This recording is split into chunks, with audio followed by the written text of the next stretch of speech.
Bom dia, boa tarde e boa noite, pessoal. Sejam bem-vindos a mais uma aula de álgebra computativa.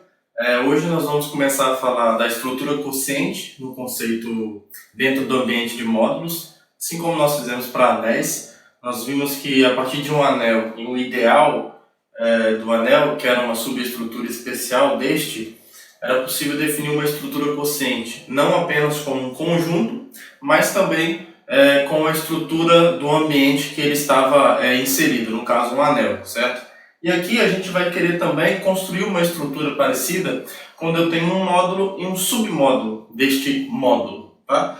Nós vamos ver que só um subconjunto ser submódulo já vai ser o suficiente para que nós tenhamos sucesso em construir a estrutura quociente sem que a gente precise pedir mais nenhuma condição sobre esse submódulo, tá? A gente não vai, para o quociente de módulos estar bem definido como um módulo mesmo, com as operações que nós vamos definir, não vai ser necessário que ele tenha alguma condição especial, tá bom? Então vamos começar a fazer isso. A gente vai começar então com um módulo. Vamos supor que M é um A módulo e N é um A submódulo de M. Tá? Sem pedir nada de especial por enquanto sobre este módulo, tá bom? Então temos um módulo M e um submódulo deste. Tá? E aí, em M, nós vamos construir uma relação de equivalência. Tá? Em M, considere a seguinte relação. Primeiro, uma relação, e a gente vai verificar que essa relação é de equivalência. Tá? Considere a seguinte relação. Nós vamos dizer que para x e y, eu estou usando o IV, né, mas o IV pertencentes a M, o U está relacionado por N a V, se somente se a diferença de U menos V pertence a N. Tá? Isso aqui é uma espécie de U ser congruente a V módulo N, se você quiser. Se você quiser enxergar isso assim, ó, U congruente a V módulo N, se somente se isso aqui acontece. Tá? A gente pode denotar essas duas condições ou essa relação dessa forma aqui também.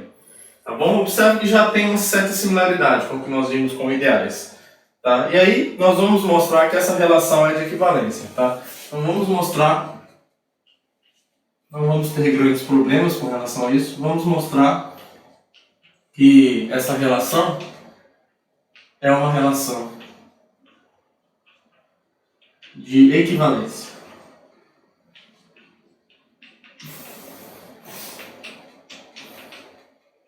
Então a primeira coisa que a gente vai mostrar é que ela é reflexiva. Ou seja, que V está relacionado a V, a ele mesmo, né? Para todo V pertencente a N. Aí isso aqui é bem fácil, porque olha só, de fato, se a gente pegar um V qualquer, de fato, se V pertence a M, é um elemento qualquer, se eu olhar para a diferença V menos V, com certeza isso é o zero do módulo N, certo? Só que como N é um submódulo de M, então o elemento neutro do módulo maior está no submódulo. Então, é uma das condições para que um subconjunto seja um submódulo, certo? Então, por definição, se a diferença pertence a N, isso é porque o V está relacionado a ele mesmo. Sem problema, né? Agora, a simetria, também não vamos ter grandes problemas. Simetria informa que se eu tiver dois elementos em M, tais que o U está relacionado a V, então o V tem que estar relacionado ao U. E isso é bem simples também. Isso acontece de fato porque dizer que U está relacionado a V por N, ou seja, que U é congruente a V módulo N, isso implica, por definição, que a diferença de U com V pertence a N, certo? Só que um submódulo ele é fechado para o inverso aditivo. Se U menos V pertence a N, é porque também menos U menos V pertence a N. Tá? É isso daqui. Vai implicar então que o inverso aditivo de U menos V é justamente o V menos U. Isso aqui está dizendo que o V é congruente a U módulo N. Tá? Então a relação ela é simétrica também. E por fim, a transitividade.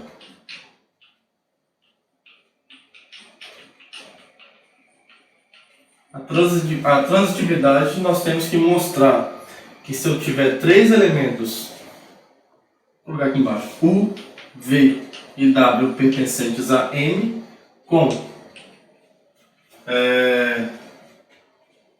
U relacionado ou congruente a V módulo N e V congruente a W módulo N, nós temos que mostrar que então o U se relaciona ou é congruente a W módulo N também. Aí, aqui é uma técnica bem tranquila que a gente vai usar, ó, como U menos V, já disse, né? U está relacionado a V, o U é congruente a V módulo N, então eu tenho que U menos V pertence a N, e o V sendo congruente a W módulo N me diz que a diferença de V com W pertence a N. E aí eu quero mostrar que U menos W pertence a N. Certo? Que se eu mostrar isso, justamente eu vou ter essa congruência que eu quero encontrar. Mas uma maneira de você produzir aqui o U menos W é você somar U menos V com V mais W. Vai ficar tipo uma soma telescópica, né? Que é quando você tem a última parcela aqui cancelando com a primeira, você vai ter exatamente então o que nós queremos. Ó. Então o U menos W, que é essa soma esperta aqui, ó, U menos V mais V menos W, isso aqui pertence, vou colocar aqui embaixo, isso aqui pertence a N, porque esse aqui pertence a N, e esse aqui pertence a N, e N sendo um submódulo, ele é fechado para a operação de soma. Tá? Então, se a diferença de U com W pertence a N, por definição, o U é congruente a W módulo N, e com isso a relação é reflexiva, simétrica e transitiva, portanto, uma relação de equivalência. Tá? Então, uma vez que temos essa relação de equivalência, nada mais natural do que definir o conjunto quociente de M, quocientado, né? Sendo um pouquinho redundante aqui, podemos definir o conjunto quociente como quociente de M por essa relação de equivalência. Tá? Então a gente define, ó, para cada, ainda nesse contexto, para cada V pertencente a N, é um M, tá? Definimos a classe de equivalência. A classe de equivalência de V módulo N como aquela notaçãozinha clássica V mais N, que é esse conjunto de elementos de M, U em M, para os quais o U está relacionado a V. Tá? E aí, claro, duas classes vão ser iguais e somente seus representantes estão relacionados. E o conjunto quociente M por N nada mais é do que o conjunto quociente de M por essa relação de equivalência, que por definição é o conjunto de todas as classes. Tá? São todas as classes de V, de um representante V, onde você faz o V variar no módulo N. Tá? Então isso aqui, por enquanto, é o conjunto quociente do módulo N pelo submódulo N. Tá? Só que, como nós estamos no ambiente de módulos, nós gostaríamos muito de inserir nesse conjunto uma estrutura de amódulo. Já que M e N são amódulos, a gente gostaria de se aproveitar dessa estrutura de soma e produto por um escalar no anel A e tentar usar isso que nós temos em M para definir uma estrutura de amódulo aqui nesse quociente também. E como que a gente pode fazer isso? Bom, nós temos uma opção bem razoável, que é essa daqui, ó. Uma opção bem razoável para fazer isso é o seguinte, ó. Vamos considere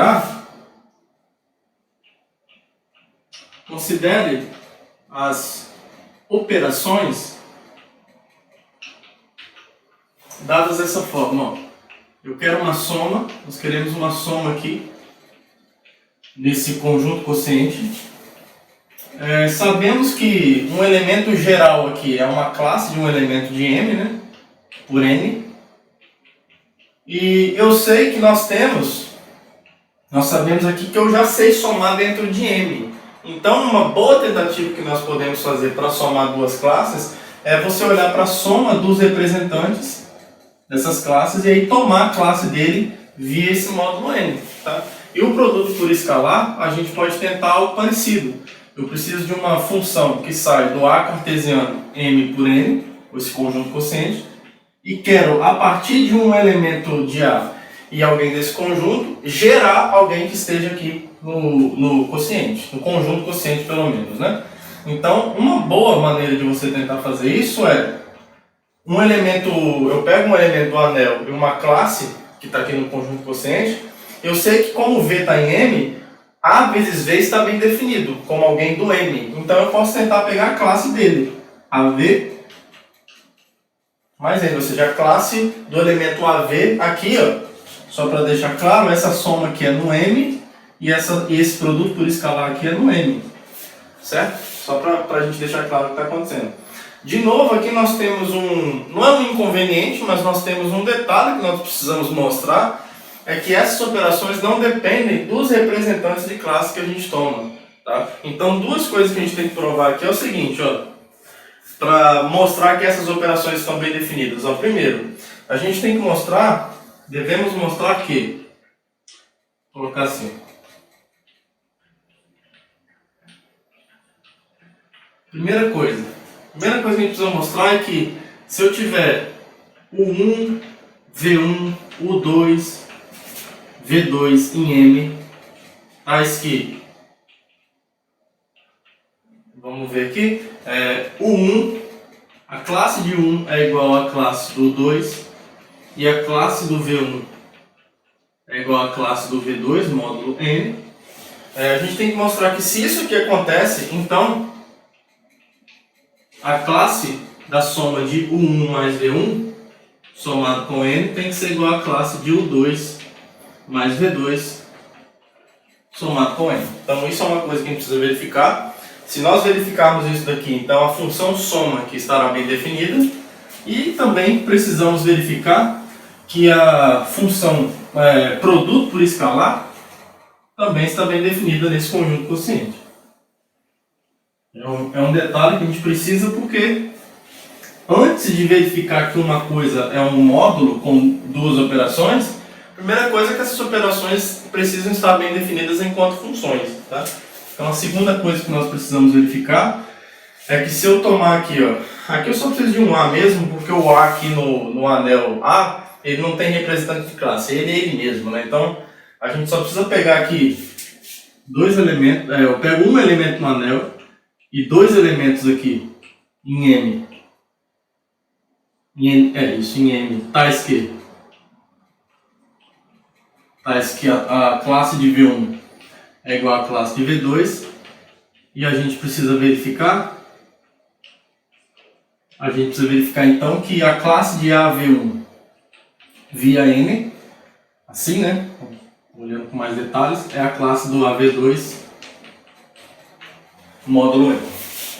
Tá? Se nós mostrarmos essas duas coisas, ainda não saberemos que isso é um módulo, mas pelo menos essas operações estarão bem definidas. Tá? Então como é que a gente prova isso? Então a demonstração do item 1, só que vocês vão ver que nesse caso de módulos é bem simples. Tá? Olha só o que vai acontecer. Por hipótese, eu estou supondo, nós estamos supondo aqui que a classe do 1 é igual à classe do 2 via N. Né? Então, se eu tenho duas classes iguais, como isso aqui é uma relação de equivalência, a gente tem que o 1 menos o 2 pertence a N, e de igual forma nós temos que a diferença de V1 com V2 também pertence a N.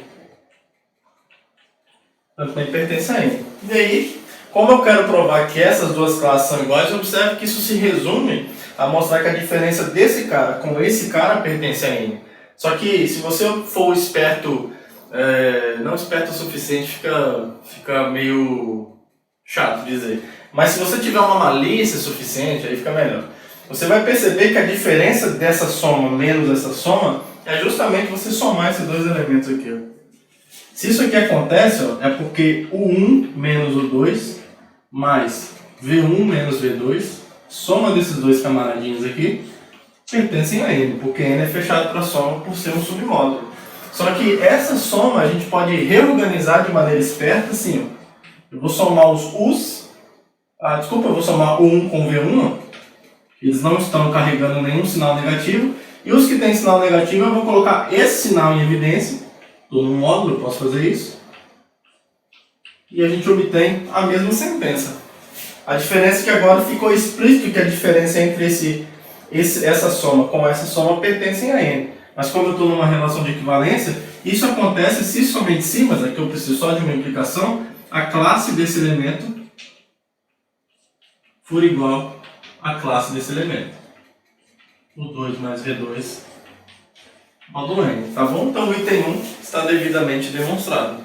Tá? O item 2 também é tranquilo. Observe que a hipótese 2, a hipótese que eu tenho em 2 me permite concluir, aliás, me permite partir disso, né, provando o 2 agora. Bom, temos que V1 menos V2 pertence a N, certo? E aí, se eu multiplicar esse elemento de N por A, que é alguém que está no anel, como N é um submódulo, isso permanece dentro do submódulo, certo? Então, o A, V1 menos V2 pertence ao N, e aí, isso aqui vai evidenciar que a diferença de AV1 com AV2 é um elemento do submódulo N. Bom, e se a diferença de dois elementos estão em N, como nós acabamos de mostrar que aquela relação é de equivalência, é porque a classe do AV1 via N, ou módulo N, é a mesma coisa que a classe do AV2 módulo N, tá bom? Então a conclusão que a gente chega aqui, ó, portanto, uma primeira conclusão que a gente chega é que as operações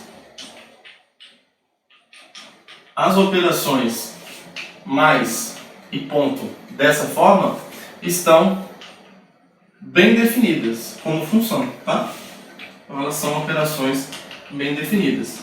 E aí, um exercício que eu vou deixar para vocês, e é muito fácil verificar, e por favor façam esse exercício, é mostrar que esse conjunto quociente com essa soma e esse produto por escalar formam um módulo chamado módulo quociente de M por N. Tá? O exercício mostra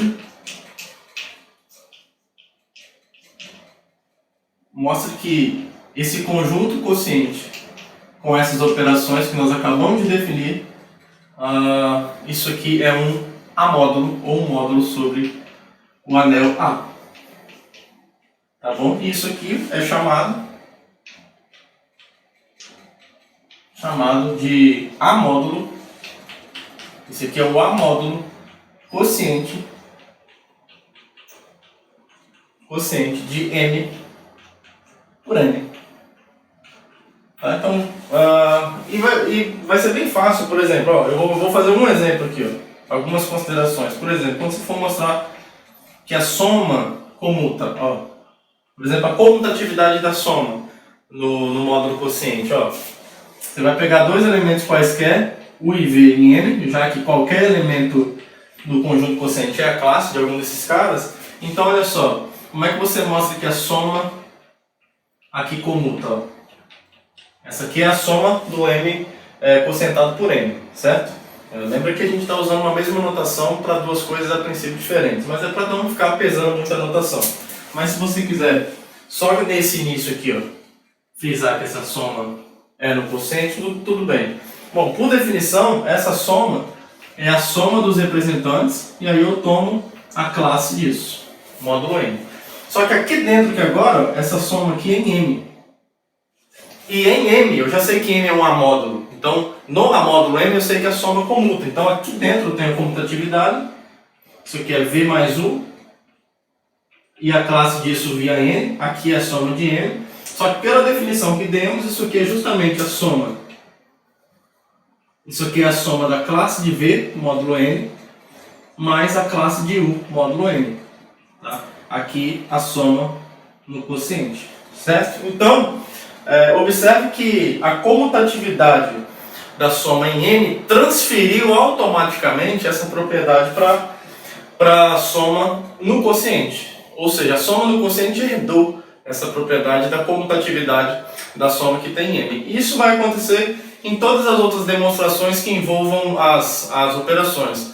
A associatividade da soma em M vai transferir essa propriedade para a associatividade do quociente. Lá nas relações de soma e produto, a distributividade em M vai transferir essa propriedade análoga para a distributividade no quociente, tanto para elementos do anel quanto para elementos do quociente. Outras coisas que a gente pode observar aqui, ó. Quem é o elemento neutro dessa soma no quociente? Bom, é só a gente olhar para a classe do zero, da forma como a gente definiu. Um outro detalhe aqui, ó, a classe do zero de M é o elemento neutro. É o elemento neutro da soma no quociente. Tá? Como é que você mostra isso? De uma maneira bem simples. De fato, vou pegar o giz branco aqui. De fato, para todo V em M, quando eu pego a classe de V e somo com a classe do zero, essa aqui sendo a soma do quociente, isso aqui é você somar o V, que é o zero do M, né? Isso aqui é o V somado com o elemento neutro de M e a classe disso tomado congruente módulo N. Só que aqui, como o zero é o elemento neutro da soma de M e V está em M, isso aqui é só o V mesmo. Tá? Então, observe que a soma de um elemento qualquer do quociente com esse elemento resulta nesse elemento qualquer. Tá? Então, a conclusão aqui é que o elemento neutro do quociente é justamente a classe do elemento neutro de M. Tá? E outra coisa que a gente observa também, uma observação direta, é que se uma classe via N for igual à classe do elemento neutro, isso aqui acontece somente se o V menos zero pertence a N, mas isso vai dizer que o V pertence ao N. Tá bom? Então toda vez que você pegar algum elemento já no submódulo N, a classe dele é a classe nula, porque ele já pertence ao N. Tá? O elemento simétrico ou inverso aditivo, se você pegar quem que seria o inverso aditivo de uma classe? Bom, isso aqui claramente vai ser a classe do inverso aditivo lá em N, tá bom? Isso aqui para todo V. É só você somar. Se você somar V mais N com menos V mais N, pela definição de soma, você vai somar V com menos V lá em N e tomar a classe via N. Só que V mais menos V em M é o elemento neutro da soma de M. Então vai ficar 0M, ou seja, a classe do zero de M, tá? Que é justamente o elemento neutro aqui que nós encontramos. Tá bom? Então, o inverso aditivo da classe de V é a classe do inverso aditivo de V. Tá bom? Tem essa simetria aí. Tá bom, pessoal?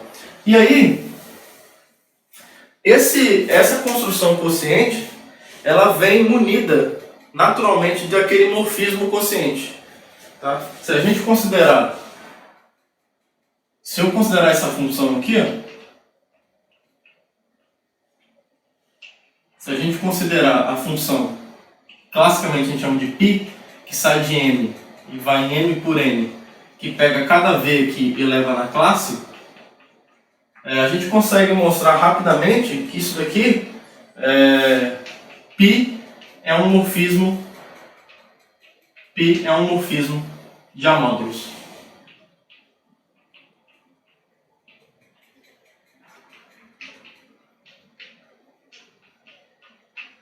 Aqui é bem tranquilo então, se a gente pegar dois elementos quaisquer em M e um A no anel A, a gente vai ter o quê? O π de AU mais V, isso é por definição a classe do AU mais V via N, que por definição de soma é justamente a classe do AU mais N, somado com a classe de V, e que, bom, por definição, isso aqui é o elemento A multiplicado, o produto aqui agora em M sobre N, no quociente, né?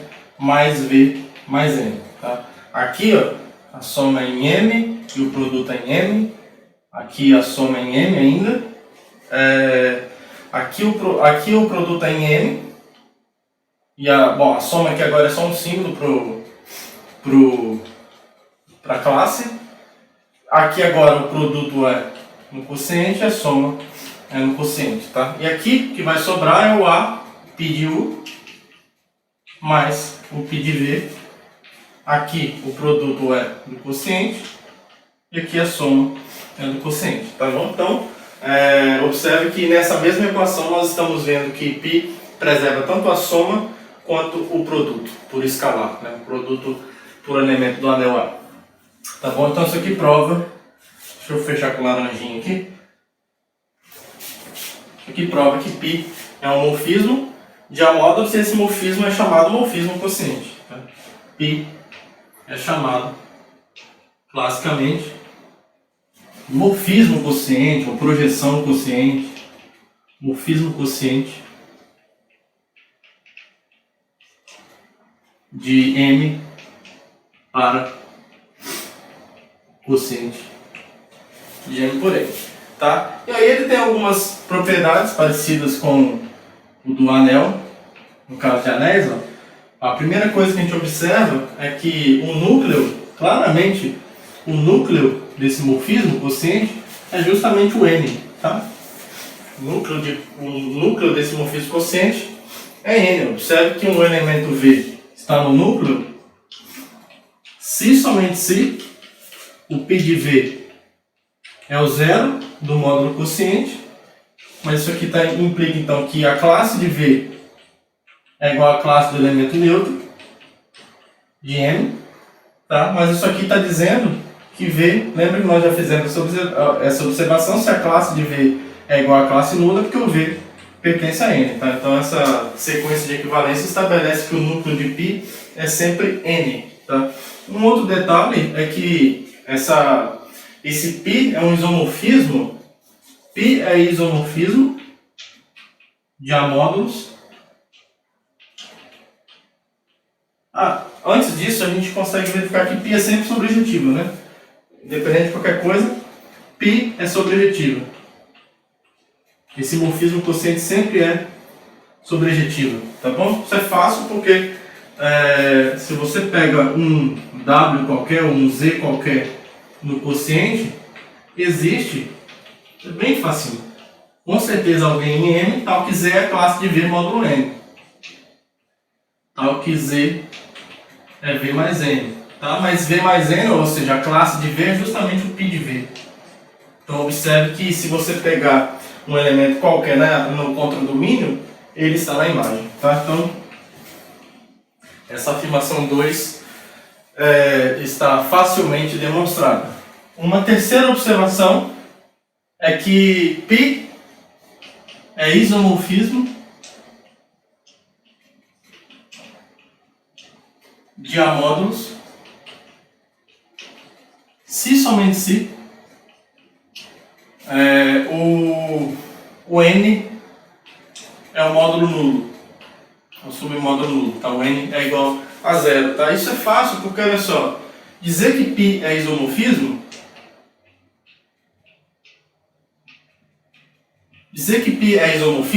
de amódulos, olha só o que significa. A gente já sabe que ela é sempre sobrejetiva, né? Então ela é um isomorfismo se somente se ela é injetiva. Tá? Em geral isso não vale para qualquer morfismo de módulos, mas se ele previamente é sobrejetivo sempre, então só falta a injetividade para ele ser um isomorfismo. Na última aula nós vimos que um morfismo ser um isomorfismo e basta ele ser uma objeção. Só que dizer que π é injetiva, nós também vimos que nesse contexto vale que o núcleo de π tem que ser zero. Tem que ser trivial. Agora, o núcleo de π ser zero, como aqui na primeira observação a gente mostrou que o núcleo da projeção quociente sempre é o submódulo que eu estou quocientando, então quer dizer que o N, que é o núcleo, tem que ser zero. Tá? E uma última observação, a princípio, é que o quociente resulta só o quociente é um módulo nulo se somente se o N for igual a N. Tá? E por que isso é verdade? Ó? dizer que o quociente é um módulo nulo, isso é dizer ó, que o núcleo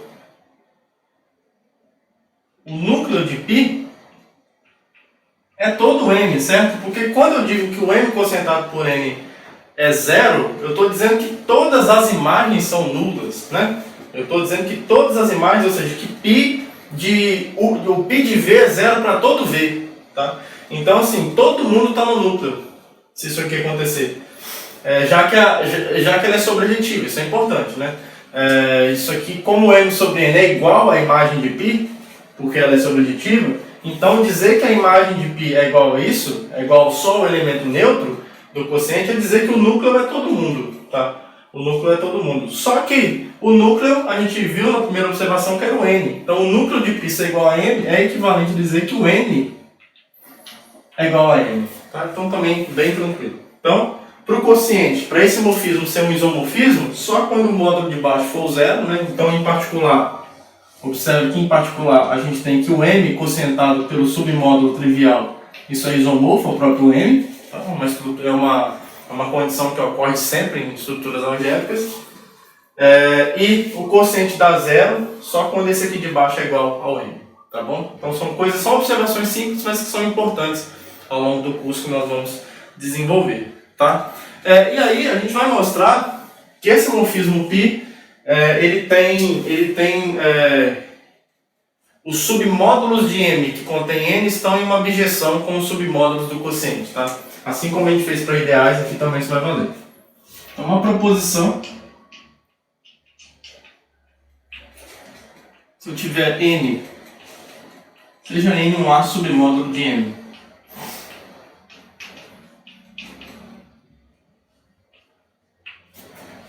então estou dizendo que m é um módulo e que n é um A submódulo de m, onde A aqui é um anel comutativo com unidade, um anel, né? Para nós um anel. Então, essas funções aqui, ó, deixa eu pegar A submódulos.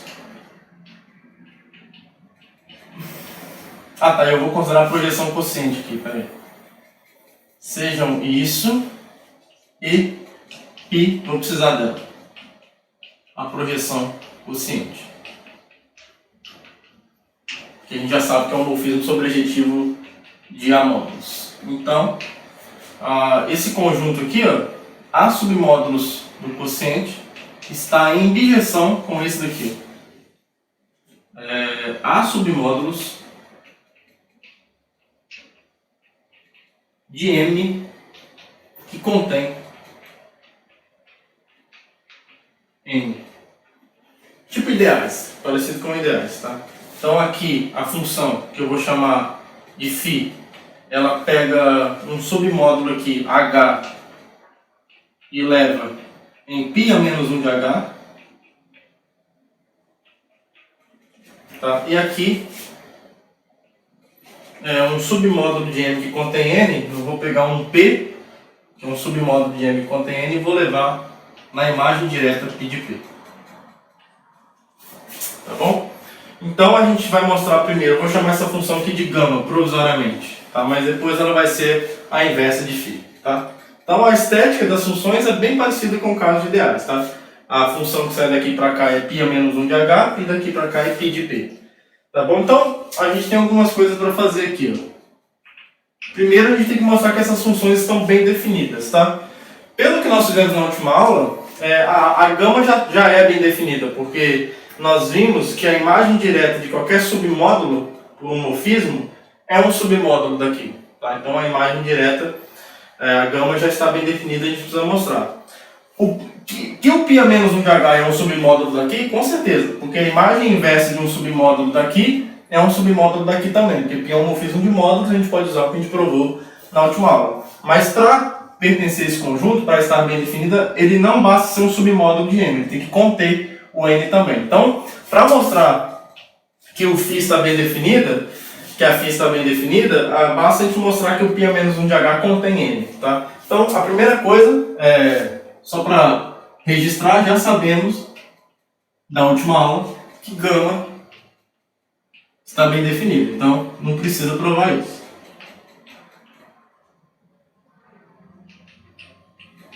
gama está bem definida. Tá? Agora, então fecha, né? Já acabou, já abre e fecha. Agora a gente vai mostrar que φ está bem definido. Que φ está bem definida. Bom, se eu pegar um H aqui, então vou pegar um H qualquer, seja H A submódulo do quociente. Então já temos que o π-1 de H é um A submódulo de M, tá? Porque π é um morfismo de módulos. A gente já viu isso na última aula. Mas a gente precisa verificar que o N está contido nesse cara, né? Isso, a gente tem que mostrar que o N está contido em π-1 de H. E aí vai ser bem fácil, porque olha só, se a gente pegar, de fato, se você pegar um V qualquer em N, então o π de V precisa estar em H, né? Isso que eu quero mostrar. π de V é a classe de V, módulo N, só que o V está em N, certo? Então isso daqui, ó, é o zero, é a classe do zero, já que ele pertence ao N. Só que isso aqui é um elemento neutro do módulo quociente, e o elemento neutro do módulo quociente está em H, porque H é um submódulo do quociente de M por N. Então, por ser submódulo, ele tem que conter o elemento neutro de onde ele é submódulo. Tá? Então, π de V pertence a H, e, portanto, o V pertence a π-1 de H, o que mostra essa inclusão. O que mostra que o N está contido em π-1 de H. Então, a imagem inversa de H é um submódulo de M que contém M. Beleza? Então, φ está bem definida. Agora, a gente quer mostrar, tem uma composição aqui que é mais fácil. Gama bola φ é igual a identidade. Tá? Claro, a função identidade desse conjunto, não é só quando eu escrever ele todo ali. Tá? Se você quiser chamar isso aqui, sei lá, de B, a identidade de B. Tá? Mas não precisa, né? O que a gente tem que fazer então? Eu tenho que pegar um submódulo qualquer de M por N. De fato, ó, seja H no submódulo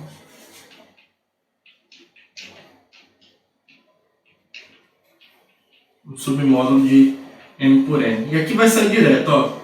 Como P é sobrejetivo, é um resultado que a gente usou várias vezes lá em análise. Na verdade, é um resultado que vale para conjuntos em geral.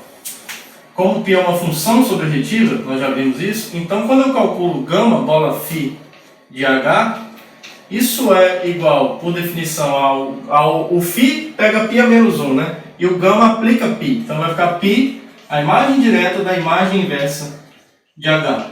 Isso nem sempre é o H, uma função qualquer, mas quando π é sobrejetiva é.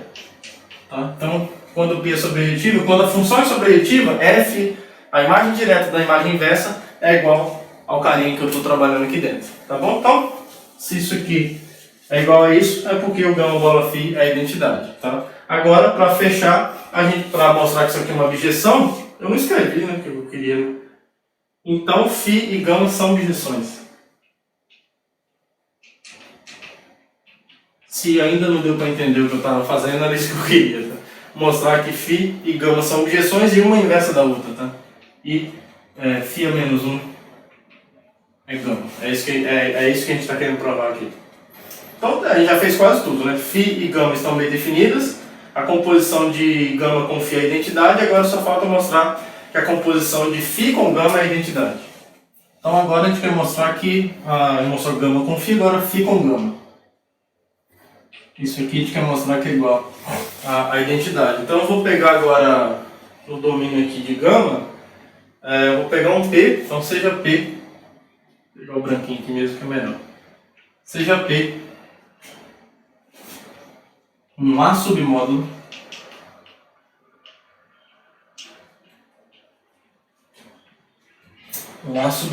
de M que contém M. Então a gente pode tornar um pouco mais explícito o que nós queremos provar, né? Queremos isso daqui, ó. Queremos mostrar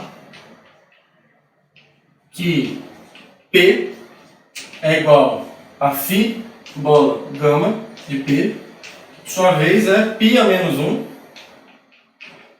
de π de P. Se a gente soubesse previamente que π era injetiva, a gente já teria isso daqui, tá? Mas nós vimos que o caso em que π é injetiva é um caso totalmente sem muito interesse, que é quando o n ele é o módulo nulo, o submódulo nulo. Então, em geral, não vale isso daqui quando a função não é injetiva. Mas nós vamos ver, assim como nós fizemos para ideais, que quando eu estou trabalhando com morfismo quociente, isso vale. π a menos 1 de π de P é igual a P, desde que o P seja um submódulo que contenha o n, que é quem eu estou quocientando o n, que é por quem eu estou quocientando o n. Mesmo assim, uma inclusão aqui a gente já tem, ó. Essa inclusão aqui a gente já tem. P está contido em π a menos 1 de π de P. Isso aqui sempre vale, independente da função que você trabalha, tá? Isso aqui já tem, é válido já, tá? O que nós não temos sempre é a inclusão contrária. É claro que se você pega um V em P, o V em P, π de V está em π de P, e aí por definição o V está em π a menos 1 de π de P. Então é trivial essa inclusão. Então vamos mostrar outra. A gente quer mostrar agora que o π a menos 1 de π de P está contido em P. Se a gente mostrar isso, acabou, certo? A gente vai ter a igualdade desejada aqui. Então, vamos pegar um elemento aqui qualquer. Então, seja um V pertencente a π a menos 1 de π de P. Então, isso nos diz que o π de V pertence a π de P. E isso aqui implica que existe um W pertencente a P, tal que o π de V é igual ao π de W, certo? Aí, colocando em termos de classes, isso aqui está dizendo então que a classe de V é igual à classe de W e que, portanto, o V menos W, já que as classes são iguais, esses dois caras são concorrentes um ao outro módulo N. Então, a diferença entre eles pertence ao N. Era tudo que eu precisava, porque se eu tenho isso daqui, ó, como o N está contido em P, então o V menos W pertence a P, e isso aqui ocorre. O V com certeza é V menos W, aquela velha tática, né? Mais W. Isso daqui, ó, pertence a P, e esse W que eu consegui também pertence a P. Então essa soma pertence a P. Então a gente pegou um V qualquer aqui e mostramos que ele está em P. Então essa inclusão aqui está demonstrada. Tá? Portanto, logo, o que foi demonstrado aqui é que o P é igual a π a menos 1 de π de P. Nós provamos isso agora e nós já vimos que isso daqui é justamente o φ bola gama de P. Tá? Então as duas compostas dão identidade, portanto, ambas as funções são objeções e uma é inversa da outra e fim de papo, fim de proposição. Tá? E aí, o módulo quociente também possui a sua propriedade universal, assim como no caso de anéis quocientes. Tá? Então, propriedade universal do módulo quociente. Suponha que eu tenha M um A módulo e N um A submódulo de M e considere a projeção quociente π de M por N dessa forma. Tá? Então, a ideia é a seguinte, ó, se P é um A módulo qualquer, se P é um A módulo qualquer e F de M em P é um morfismo de A módulos, é um morfismo de A módulos, então, vamos fazer um desenho aqui para facilitar. Eu tenho o M aqui, eu tenho o quociente aqui, eu tenho a projeção quociente aqui e eu tenho um módulo P qualquer, arbitrário. Tá? E aqui eu estou conectando esses dois módulos MP por um morfismo F. Tá?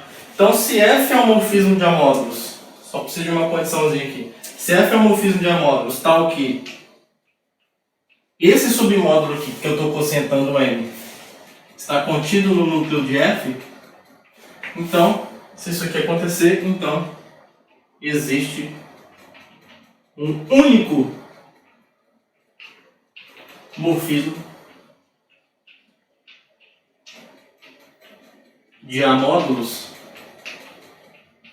vou colocar aqui, ó, F til, aqui, ó, F til, que sai do quociente de M por N em P, tal que esse diagrama aqui comuta, tá? Ou seja, tal que o F til composto com π resulta justamente em F. Tá? E aí, essa propriedade universal já me dá a dica mais ou menos de como construir esse morfismo. A gente pode tentar construir assim.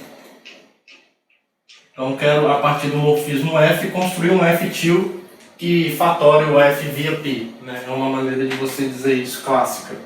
Então, eu vou definir a função assim, eu defino F til dessa forma. Tudo que eu posso fazer é isso daqui, ó, agora.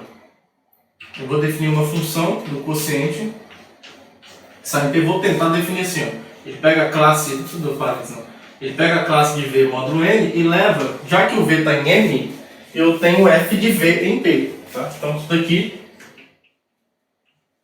está... que o F de V pertence a P, nesse sentido está bem definido. O ponto que eu preciso verificar é que essa função está bem definida no sentido de não depender do representante de classe. Isso é uma coisa que a gente precisa verificar, porque eventualmente poderia depender do representante de classe específico. Né? Eu poderia pegar um outro representante de classe com a mesma classe, resultando da mesma classe, e o F dele não ser a mesma coisa que o F de V. Então, isso faria com que a função não estivesse bem definida. Tá? Então, a primeira coisa que nós temos que ter certeza é que essa função está bem definida.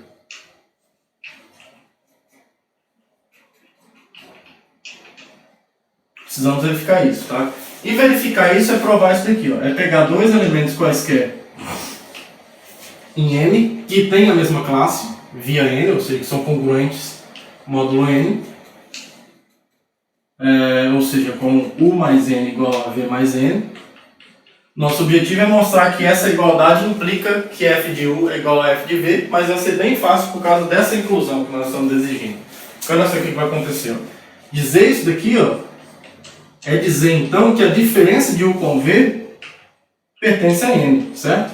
E aí, se ele pertence a N, como N está contido no núcleo, então essa diferença está no núcleo, o que me diz então que F dessa diferença é o zero de P, né? É o zero de P, e portanto, como F é um morfismo, aqui é F de U menos F de V, resultando no elemento neutro de P. E aí, se a diferença dos dois é o zero do ambiente onde eles estão, é porque eles são iguais. Então, sim, essa função F til está bem definida. Tá? Agora, vamos mostrar que F til é um morfismo de anéis. Opa! É um morfismo de amódulos, é um amor. Por que ela é um morfismo de módulos? Ó? Bem tranquilinho também. Isso aqui é um morfismo de amódulos. Ele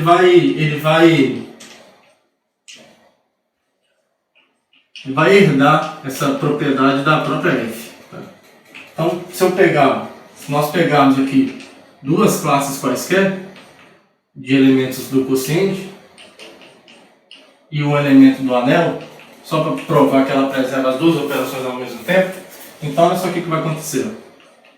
Quando eu calcular F til de A, U mais N mais V mais N, pela definição de soma e produto por escalar no quociente, isso aqui vai resultar em F til da classe do AU mais V. Certo? Aqui, ó, isso aqui é o produto do módulo quociente, aqui é a soma do módulo quociente, aí aqui, ó, já é o produto do M, e aqui é a soma do M. Tá? Aí, pela definição da F til, ela pega o representante e aplica F no representante. Agora jogou isso lá em P.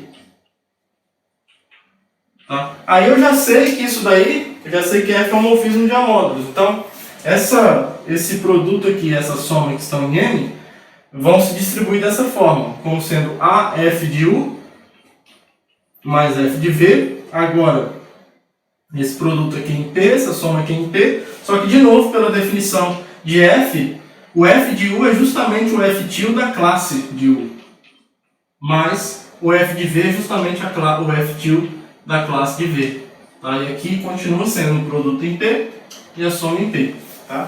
Então, f de A vezes um elemento mais outro elemento é A vezes f do primeiro elemento mais f do segundo elemento. Bom, isso é a definição. Na verdade, isso aqui prova de uma vez por todas as duas condições de preservar a soma e produto por escalar. Então, isso aqui fecha a demonstração de que f é um morfismo de amódulos. Vamos mostrar que f satisfaz esse diagrama comutável. Vai ser bem fácil também. Então, agora a gente vai mostrar que o f composto com π resulta em f. Ou seja, esse diagrama comuta. Então, vou pegar um elemento aqui no domínio em comum, onde de fato, vou pegar v qualquer em m. Olha só o que acontece quando eu pego f de π de v. Tem que dar f de v, né? Mas vai dar facinho. Isso é f de π de v, que é f π de v, por definição, leva o representante na classe dele. E f de v mais n, por definição, é f de v. Então, f bola π de v é f de v, o diagrama comuta. Tá? Sem nenhum problema. Então, isso também está provado. Agora, falta mostrar a unicidade. A unicidade de f com essa propriedade. Então, eu vou supor que existe uma outra. Suponha que exista uma segunda, que eu vou chamar aqui de G, que sai do quociente e vai para P, tal que G composto com π resulta em F. Então, eu quero mostrar que G é igual a F né? Para toda classe, para todo elemento, aqui no quociente, o que vai acontecer? O G bola o G de V da classe de V, eu quero mostrar que isso aqui é o F de V mais N, né? O F da classe de V. Isso aqui, V mais N, por definição, é o π de V. Tá? Então, isso aqui é a composta de G com π, que eu estou assumindo que é o F. Então, isso aqui é o F de V, que por definição é o F da classe V mais N. Tá? Então, isso aqui mostra que G, isso aqui mostra que G é igual a F, certo? Para toda a classe em M no quociente de M por N, G aplicado no elemento arbitrário é F aplicado no elemento arbitrário. Isso prova que G é igual a F isso mostra a unicidade da F e acabou. Então está demonstrada a propriedade universal do módulo quociente e agora a gente vai aplicar isso, adivinha, para provar o primeiro teorema de isomorfismos para módulos. O primeiro teorema de isomorfismos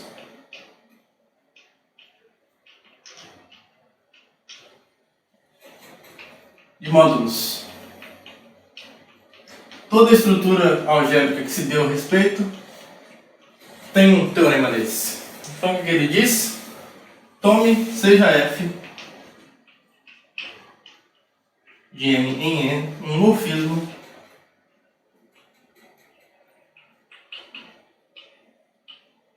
de A módulos.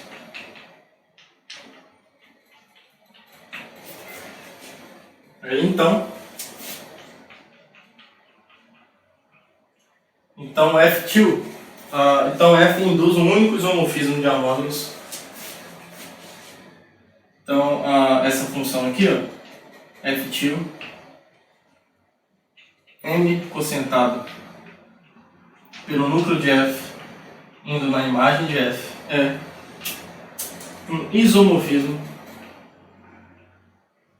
Opa, esqueci de dizer quem é a função, né?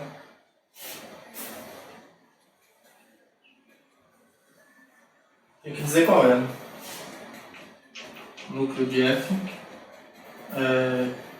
que pega a classe. Lembra que o núcleo sempre é um submódulo, né? Então por isso que a gente pode tomar ele dessa forma. F de V, isso aqui é um isomorfismo de A módulos.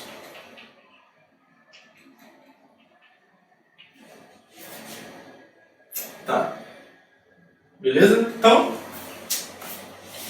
basta a gente, que esse morfismo vai estar bem definido é uma consequência da proposição anterior. Tá? Como é que a gente demonstra isso então?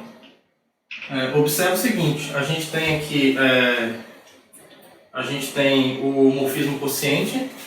Vou colocar aqui, ó. A gente tem o M aqui, o M quocientado pelo núcleo. E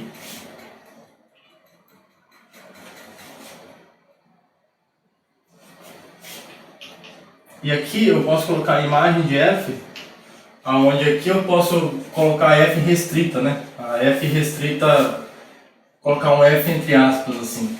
A F restrita ao contradomínio. Tá? E aí com isso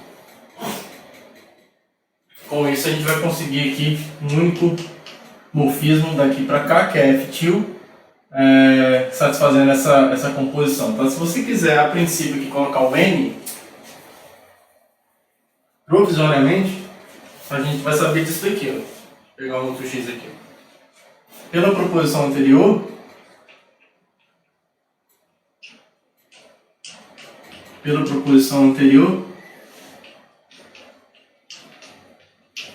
existe um único... O núcleo está contido no núcleo, certo? Então tudo bem, né? Existe um único morfismo de A módulos. Por enquanto eu vou chamar de F barra, só para ser um pouquinho chato aqui com a linguagem.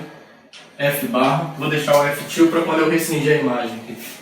Um F til aqui, ó, que sai do M consertado pelo núcleo e vai em N, que pega tal que, na verdade, né, tal que o F barra composto com π, que é a projeção quociente, é o F, tá? Onde π aqui, que eu deixei só no diagrama, né, π é a projeção quociente de M quocientado pelo núcleo. Isso aqui pega V, leva na classe de V. Tá? Então, essa função está bem definida, né? E ela vai satisfazer o quê? Já que isso aqui é satisfeito, já que F barra bola π é igual a F, isso aqui está dizendo então que F barra de V mais N é igual a F de V para todo V em M, certo? E aí, o que nós vamos fazer? Então, isso aqui já é um morfismo de módulos, né? A gente só vai pegar esse F barra e restringir ao domínio, à imagem de F. Tá? Então, tome a restrição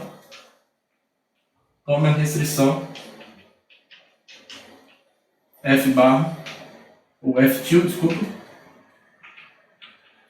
M ao núcleo de F, que vai na imagem de F, que pega um V mais o núcleo, ou seja, a classe do V módulo núcleo de F, e lança aqui no F barra de V, que pelo que nós acabamos de ver, o F barra do V mais N, que nós acabamos de ver é o F de V. Né? Então isso daqui está bem definido, porque cai exatamente na imagem de F, e é um morfismo de módulos. E é um morfismo de A módulos. Tá? Então tudo que nós temos que mostrar agora é que isso aí é sobrejetivo e que é injetivo, mas vai ser bem tranquilo. Ó. Vamos mostrar que é sobrejetivo primeiro, que é mais fácil ainda.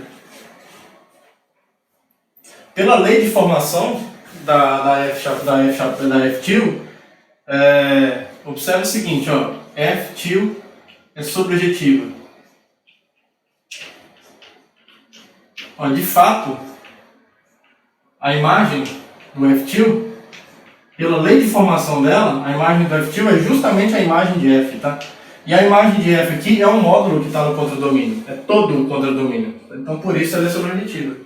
Tá bom? Então só isso. Tá bom, é só isso mesmo. Agora F-til é injetiva. Como é que a gente mostra isso? Vamos mostrar que o núcleo dela é o zero. De fato, seja Z, para ficar mais claro, seja Z no núcleo de F-til. Tá? Assim talvez vai ficar mais claro.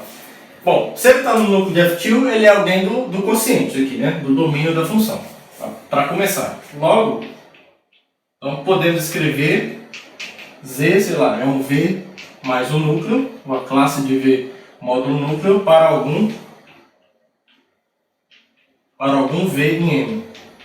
Certo? E aí, se ele está no núcleo de F-til, o que acontece? Ó, o zero aqui da imagem de f é o zero de n, né? É o zero de n. Então, o zero de n, isso. O zero do n, que é o zero da imagem, é justamente o f tilde do z. Tá? Se você colocar zero da imagem de f aqui, tudo bem, mas a imagem de f é o submódulo de n, então o zero dela é igual ao zero de n. Então, isso aqui é zero porque eu peguei o cara no núcleo. Mas o f tilde de z satisfaz isso daqui, ó.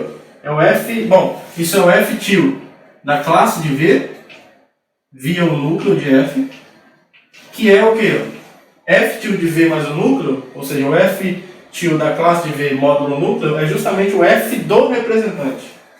Então, ó, a gente está vendo então que o f de v que está aqui é o zero daqui. Então, isso aqui está me dizendo que o v é alguém que está no núcleo de f. Agora, se o v está no núcleo de f, o z original, que é a classe de v pelo núcleo de f, isso aqui é o zero de n, núcleo de f, certo? Só que isso daqui é justamente o zero, vou fechar aqui rapidinho, isso aqui é justamente o zero do quociente de n pelo núcleo de f. Então, a conclusão aqui, ó, é que o núcleo de f tilde é só o zero do domínio da função. Tá? Então isso mostra que ela é injetiva. Bom, ela é sobrejetiva, injetiva e é um morfismo de módulos. Logo é um isomorfismo. Tá? Portanto, F tilde é um isomorfismo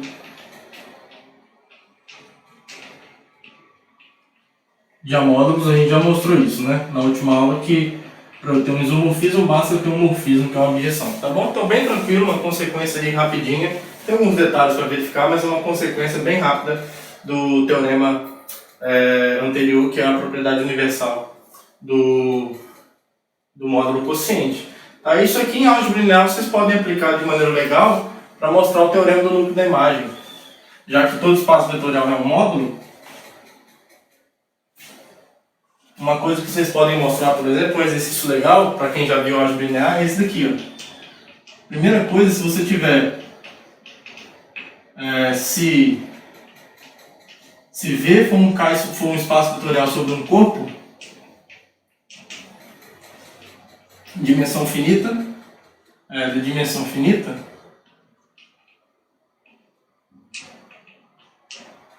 e W um subespaço,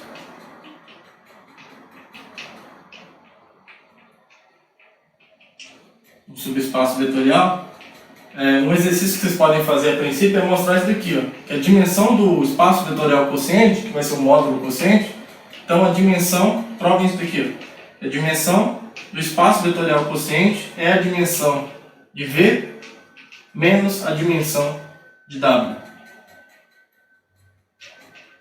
Menos a dimensão de W. Aí, provando esse exercício, o teorema do núcleo da imagem sai como um corolário do teorema dos isomorfismos.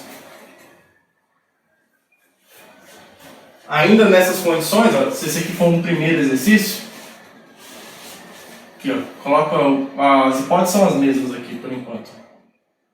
Não, põe o primeiro exercício aqui. Aí 2, supõe que T de V em W seja uma transformação K linear. Transformação K linear. Então, o teorema do núcleo da imagem diz isso, né? Que a dimensão de V, estou supondo que a dimensão deles é finita, tá? A dimensão de V é igual à dimensão do núcleo mais a dimensão da imagem, né? Bom, como é que você prova isso usando o que nós acabamos de provar? Nós vimos, só uma ideia, depois vocês escrevam direitinho. Nós vimos que o V, já que o T é uma transformação K linear, entre espaços de dimensão finita, é importante isso.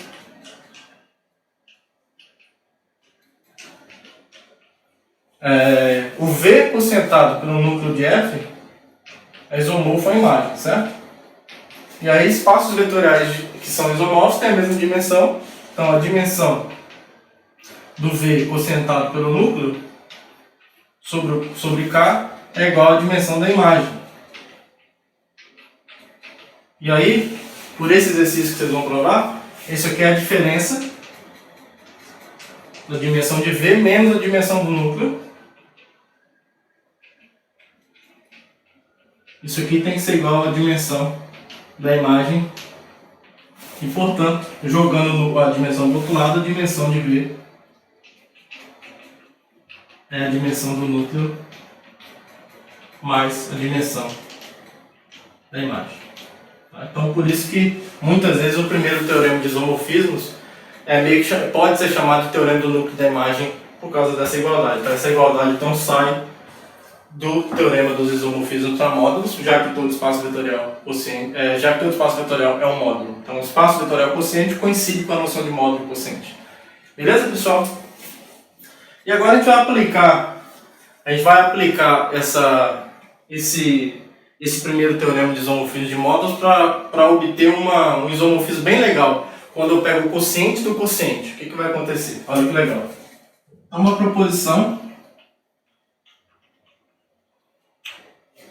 suponha sejam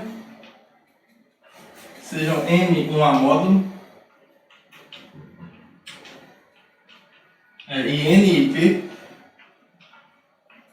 A submódulos de M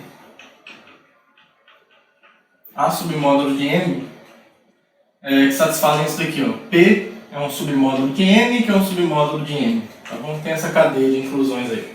Então a gente consegue mostrar. Olha só o que vai acontecer, ó. Bom, eu posso considerar o módulo quociente M por P, certo? E eu também posso considerar o submódulo N por P. Tá? E esse módulo quociente pode ser visto como um submódulo daqui. Tá bom? O N por P é um submódulo do M por P, porque N ele é um submódulo de M que contém P. Então nós vimos que quando eu olho para o π de N, se essa aqui for o morfismo quociente, de M por P, como N é um submódulo de M que contém P, então nós vimos que o π de N, que é justamente o N sobre P, é um submódulo do M sobre P. Tá? Então, já que isso daqui é um submódulo do M sobre P, eu posso pegar esse módulo e quocientar por esse. Tá? Então, já vou começar a escrever aqui. Ó. Então, eu posso pegar o módulo quociente M por P e quocientar ele por N por P. O que nós vamos ver é que você pode cortar aqui. Eu vou escrever aqui porque ali fica feio. Você pode cortar aqui e isso é isomorfo ao M por N, tá bom? Então a gente vai mostrar isso. Isso aqui é muito útil em muitos momentos, quando você vai calcular várias coisas lá na frente. Esse isomorfismo é maravilhoso. Então a gente vai mostrar isso. Tá? Isso vai ser uma consequência bem rápida do teorema dos isomorfismos. Tá. A ideia aqui é a seguinte, ó. A ideia é tentar aplicar o teorema dos isomorfismos.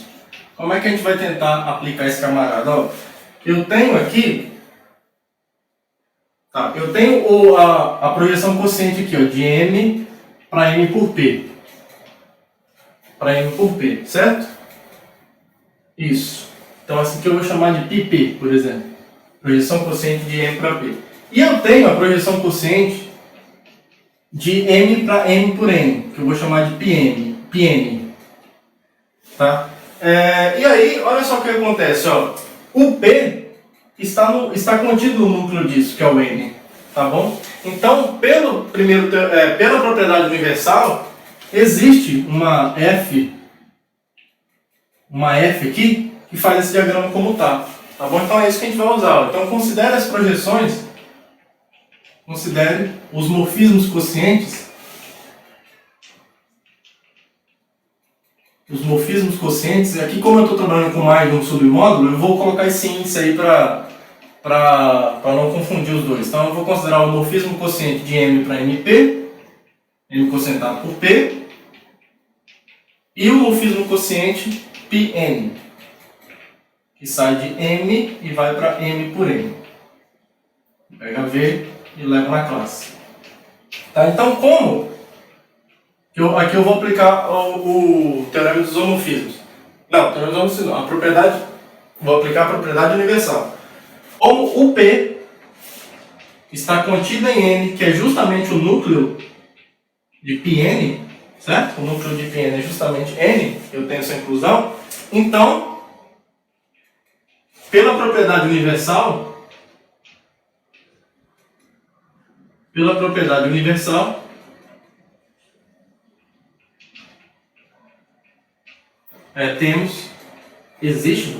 existe um único... não vou apagar por enquanto, não. Existe um único morfismo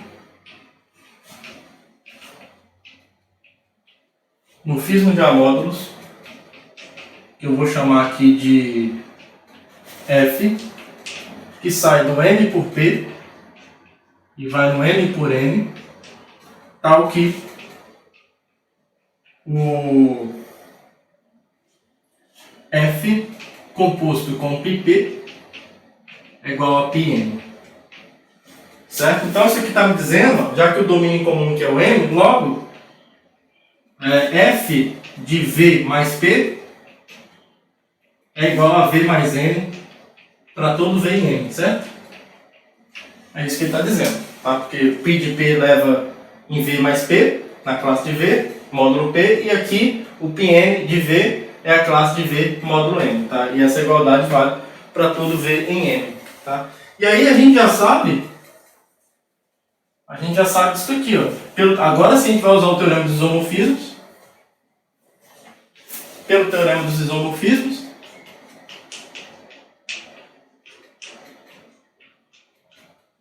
de modos, ou pelo primeiro teorema, né? Tanto faz. Então, o domínio da função, que é o morfismo n por p, quocientado pelo núcleo de f, é isomorfo à imagem. Tá? A ideia agora é mostrar que o núcleo de f é esse quociente e a imagem é o m por n. Tá? Que a imagem é o m por n é imediato porque a f ela é sobrejetiva. Tá? Já que ela satisfaz isso, uma vez que a f satisfaz isso, ela é sobrejetiva. A primeira coisa, ó, f é sobre.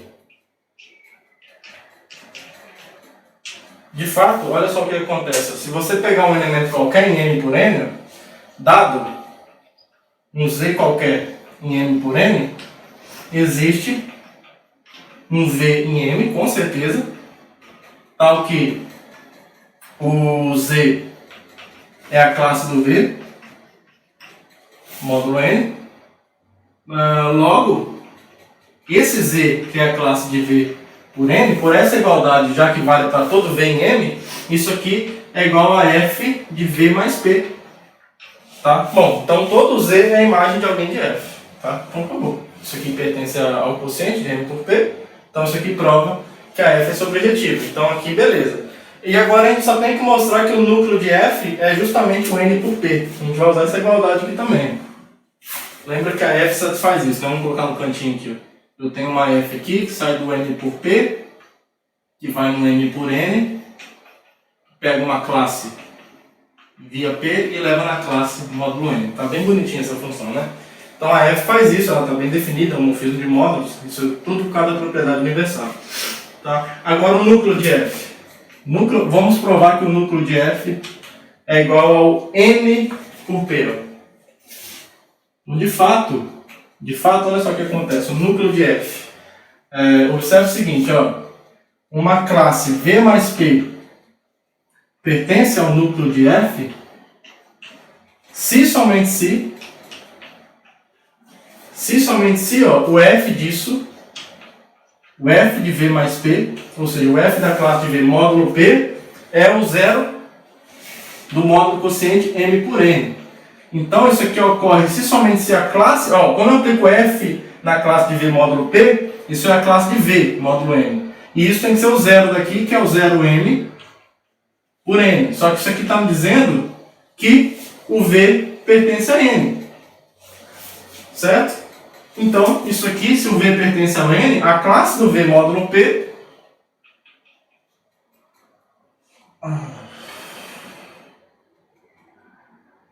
isso. Se o v pertence ao n, a classe do v módulo p pertence a n por p. Tá? Porque o p está contido em n. Tá? Então, olha só. Alguém que está aqui no núcleo, alguém pertence aqui ao núcleo, a classe de V módulo P pertence ao núcleo, se somente se a classe de V módulo P pertence a esse submódulo. Tá? Isso. Se você quiser ver assim também, ó. Não, tá certo, é isso mesmo. Tá. Tranquilo, né? Porque olha só, se o V, porque eu só estou pensando na implicação volta aqui, ó, mas se a classe de V pertence a isso daqui, ó, só na ida aqui tranquilo, né? A volta também está certa, mas talvez exija um comentário mais detalhado, ó. Se o V mais P pertence a isso daqui, é porque o V mais P está no P de N, né? Então o V mais P é igual a um V0 mais P com um V0 em N. Aí o V menos V0 pertence a P, só que o P está contido em N, certo? E aí então o V, que é V menos V0 mais V0, isso aqui pertence a N, e isso aqui também pertence a N, e portanto o V pertence a N. Então vale a volta aqui também, tá? Talvez a ida é por isso e a volta é por isso daqui, tá? Então vale a equivalência. Agora ficou mais detalhado. Não estava errado não, mas talvez para vocês entenderem melhor. Então acabou, né? Se o núcleo é isso e a imagem todo M por M, então isso aqui a gente está dizendo que a imagem, quando eu digo que F é sobrejetiva, eu estou dizendo que a imagem de F é todo esse quociente. Então aqui a imagem de F é o quociente de M por N e o núcleo de F é o N por P, que é justamente o que eu queria provar. Beleza? Então essa proposição foi. E a última proposição para acabar, suponha que eu tenha N e P, sejam N e P A submódulos de N. Então a gente consegue provar essa coisa bonitinha aqui, ó. Se eu pegar o submódulo N mais P e quocientar por P, isso é isomorfo ao N, é como se você zerasse aqui, ó, cortasse o P. Só que tem que ter algo que está contido em N aqui, né? Não dá pra colocar nada, né? Tem que ser o N aqui quocientado por N por P, né? Não dá para colocar N por P, porque a princípio o P não está contido em N, mas o N inter P está contido em N, tá? Então é esse isomorfismo aqui que a gente vai conseguir demonstrar, tá bom? E aqui a gente vai usar o primeiro teorema de isomorfismos também. A gente vai considerar esse morfismo de anéis aqui, ó. Considere o morfismo de anéis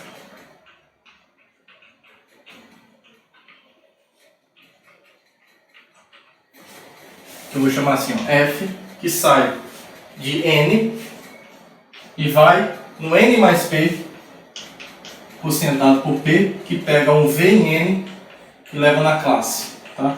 Observe que nós já mostramos, aqui é a soma dos submódulos, né? Por isso que está todo mundo dentro de um mesmo N aqui, para eu poder somar eles lá dentro.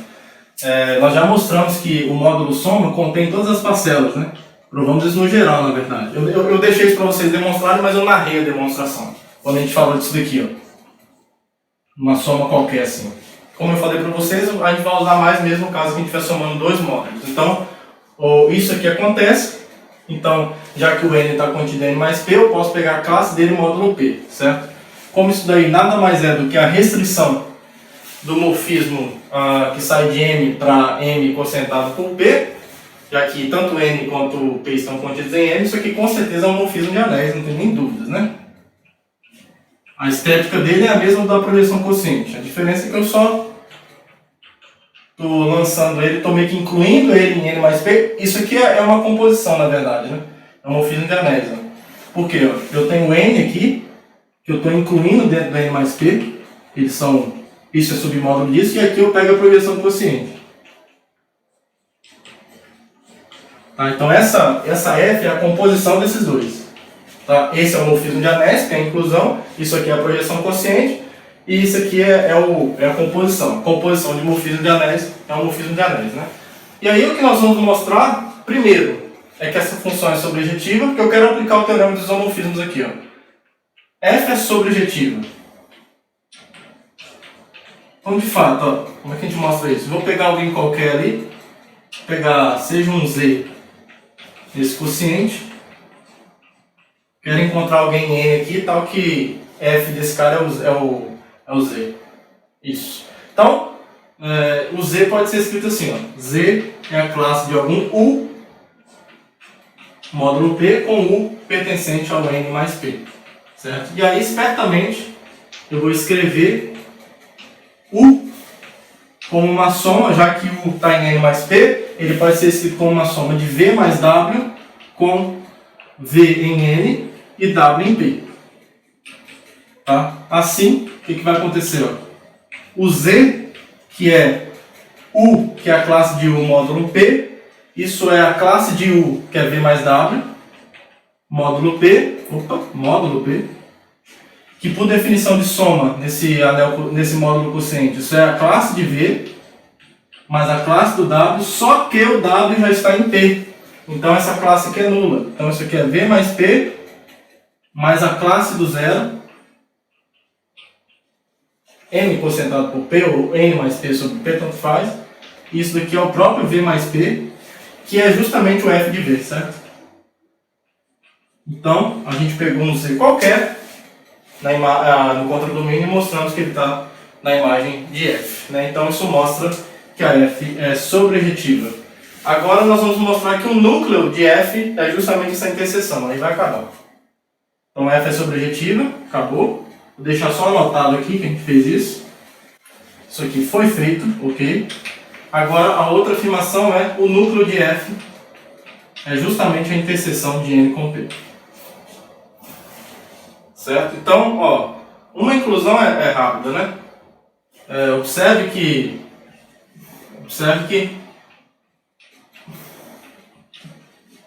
primeiro, ó, se V está na interseção, então F de V é igual a V mais P, por definição, só que se o V está em P, isso aqui é a classe do zero. Tá? Que é o zero do N, que é a mesma coisa que o zero do N mais P. Tá? Então isso aqui me diz que o V está no núcleo de F. Então uma inclusão foi, né? Logo, o N inter P está contido no núcleo de F. E reciprocamente,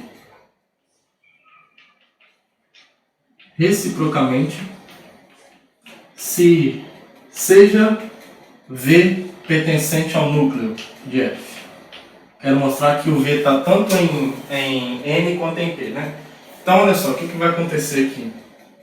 Bom, primeiro, se ele está no núcleo de F, ele tem que estar em N, né? Porque o núcleo de F está em N. Então, olha só, como o núcleo de F é um submódulo do domínio, que nesse caso é N, então, aqui vai ser bem fácil. Então, o V pertence ao N. Por outro lado, também temos que o F do V é o zero desse anel quociente, que é o zero do quociente de M por P, que é a mesma coisa. Só que isso aqui está me dizendo, então já que o F de V é a classe de V, módulo P, está me dizendo que a classe de V é a classe do elemento neutro. Só que isso aqui está me dizendo então que o V pertence a P. Então o V pertence a N e o V pertence a P. Logo, o V está na interseção. Então essa igualdade aqui foi demonstrada, e aí pelo teorema dos isomorfismos, de novo, a gente vai ter isso aqui, ó. O N, quocientado pelo núcleo de F, que é o N inter P, é isomorfo à imagem de F, que é tudo isso porque a F é sobrejetiva. Tá? Lembra aqui, ó, núcleo, isso aqui é o núcleo de F, e isso aqui é a imagem de F. Tá bom? Então, isso fecha a demonstração. Tá? Então, essas duas últimas proposições vão ser muito úteis para a gente na hora de trabalhar com quociente de quociente, ou trabalhar com quociente da soma e por aí vai. Tá bom, pessoal? Então, espero que vocês tenham se divertido. Eu adorei essa aula também, como sempre, né? Que todos tenham um bom dia, uma boa tarde, boa noite. Um abraço para todo mundo e até a próxima aula. Tchau, tchau. Now the world don't move to the beat of just one drum. What might be right for you